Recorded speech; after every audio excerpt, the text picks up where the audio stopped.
I was born at 22 weeks.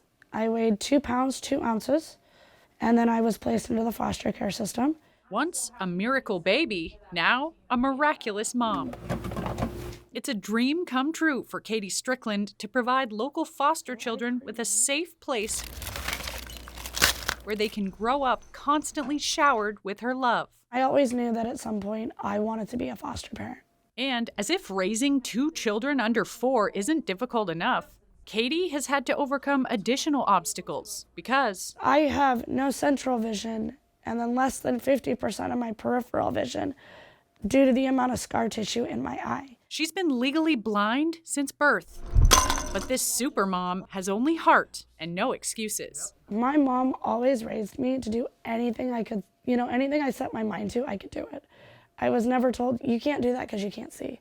It's a can-do attitude she shared with the love of her life, Ryan, a visually impaired man she met after moving to Spokane in 2017. Ryan and I were the first couple in the state of Washington who were blind or visually impaired to become licensed foster parents. And so we had to break down a lot of barriers. We had to break down a lot of that red tape that says just because you have a disability doesn't mean you can't be a parent. We got to be parents, and we got to be parents together. But just weeks after becoming Washington's first visually impaired foster parents, the unthinkable happened. Ryan passed away October 29th in 2017. My whole life had been turned upside down. Katie had lost her husband, her best friend, but through tears of grief, her tenacity and purpose remain. Ryan would have wanted me to continue. So she relicensed herself as a single visually impaired foster mom and is now raising 2 foster children in her apartment. I think the biggest hurdle that I face as somebody who's visually impaired is the transportation.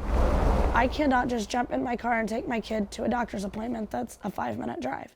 For me, that might be an hour walk. Katie says when her mother isn't available to help with transportation, she'll spend hours on the bus to get her kids to their school. But she doesn't focus on the hurdles. She sees the hope for the future of these foster children she's raising. It is the best, hardest thing I have ever done. Good night, sweet girl. It has been a roller coaster, but I wouldn't change it for the world. And Katie hopes to finalize adopting her eldest foster child in 2023, a moment she's sure will bring tears of joy to her face. I'm Melinda Lee for Nonstop Local.